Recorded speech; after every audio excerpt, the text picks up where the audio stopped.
Welcome to TV Buser. Like, comment, share, dan subscribe. Setiap hari yang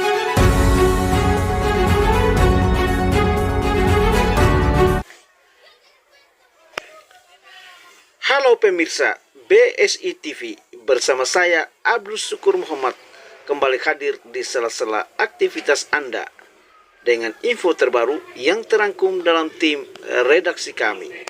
Menarik tentunya, tajam, aktual, intelektual, pemberani. Berikut berita utama kami sajikan untuk Anda. Pemerintahan Kabupaten Ngada menyediakan kuota sebanyak 1.105 bagi mereka yang mengikuti tes seleksi P3K yang dibagi menjadi 3 bagian dengan rincian tenaga medis sebanyak 300 orang, tenaga guru sebanyak 205 orang, dan tenaga teknis sebanyak 600 orang. Bagaimana dengan tenaga guru honorer yang berada di sekolah swasta? Simak wawancara eksklusif bersama Kepala BKPSDM Kabupaten Ngada, Bapak Sylvester Jawa, SAG, di Gedung Jontom Bejawa pada Selasa 16 Oktober 2024 kepada pers.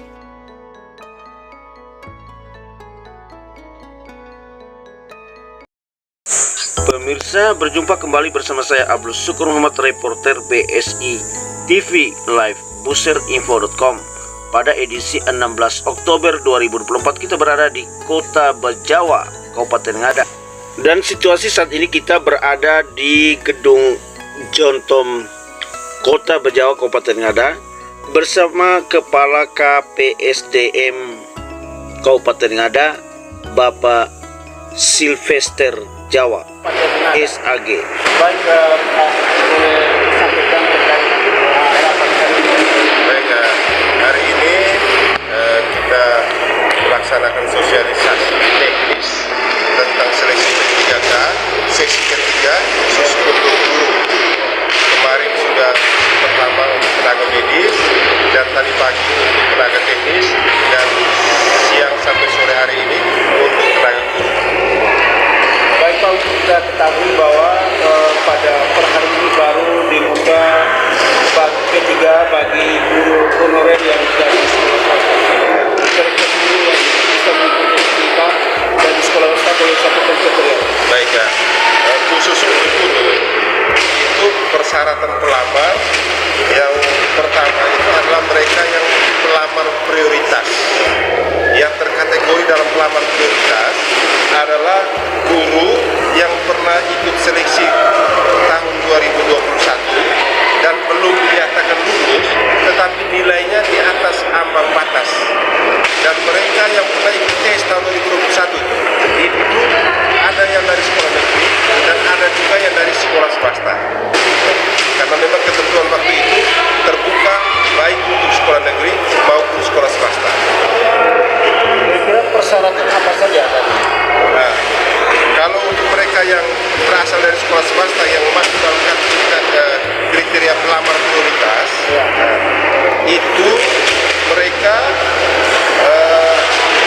adalah guru yang berasal dari sekolah swasta, tetapi pernah tes 2021 dan belum dinyatakan lulus. Tapi nilainya di atas ambang batas. Dan pada tahun 2024 ini mereka diberi kesempatan untuk ikut tes dan menjadi pelamar prioritas. Sehingga guru-guru yang bukan pelamar prioritas yang berasal dari sekolah swasta untuk tahun 2024 ini tidak bisa ikut seleksi P3K. Kalau bagi dokter guru yang memang dia sudah mendapat sertifikat guru, pastikan dia non PNS, apa dia boleh mengikuti tes P3K pada dinas guru Kabupaten Ngada? Guru yang boleh ikut tes P3K itu yang pertama mereka yang pelamar prioritas, kemudian yang kedua mereka XTHK 2 yang tahun 2005 itu pernah didata dalam daftar tenaga honorer kategori 1 maupun 2, tetapi belum pernah diangkat menjadi PNS. Sehingga kali ini mereka yang menjadi prioritas kedua. Prioritas ketiga adalah mereka yang non ASN. Yang non ASN ini pembagian dua lagi. Non ASN ASN yang terdaftar dalam database BKN dan non ASN yang tidak terdaftar dalam database BKN tetapi terdaftar pada Dapodik dan aktif mengajar minimal 2 tahun atau 4 semester secara terus-menerus sampai pada saat mendaftar. Kalau kan ada yang sudah mengabdi di Kabupaten Ngada ini sudah 10 tahun bahkan belasan tahun kira-kira. Ya, mereka itu asalkan terdaftar dalam Dapodik dan terdaftar dalam database BKN, mereka diperbolehkan aktif secara seleksi P3K. Kira-kira untuk kota di tahun ini juga di Kabupaten Ngada ada beberapa kota pendidikan yang untuk Kabupaten Ngada. Nah, untuk Kabupaten Ngada secara keseluruhan itu kita mendapatkan penyumbang formasi sejumlah 1.105 dan itu terbagi atas 3, tenaga medisnya 300, guru 205 dan tenaga teknis 600. Kira-kira dimulai pendaftaran dan akhirnya sampai kapan? Pendaftaran itu dalam pengumuman itu gelombang pertama untuk mereka yang terdaftar dalam database BKN itu mulai seleksinya, pelaksanaan seleksi kompetensinya tanggal 17 April sampai dengan tanggal 2 sampai dengan 19 Desember 2024. Itu yang gelombang 1.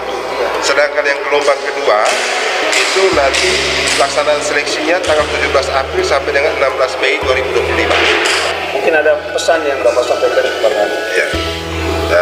Baik, oleh karena penentuan kelulusan pada seleksi P3K tahun ini berdasarkan rankingan, maka diharapkan semua tenaga non ASN yang akan mengikuti seleksi P3K itu harus mempersiapkan diri, belajar, karena penentuan kelulusan itu berdasarkan rankingan. Dan seleksi P3K tahun ini menggunakan sistem CAT, Computer Assisted Test, sehingga semua perlu menyesuaikan diri dengan sistem tes yang ada, karena belum tentu semua tenaga non ASN ini menguasai komputer. Bagi yang belum menguasai komputer masih punya waktu untuk belajar menguasai komputer.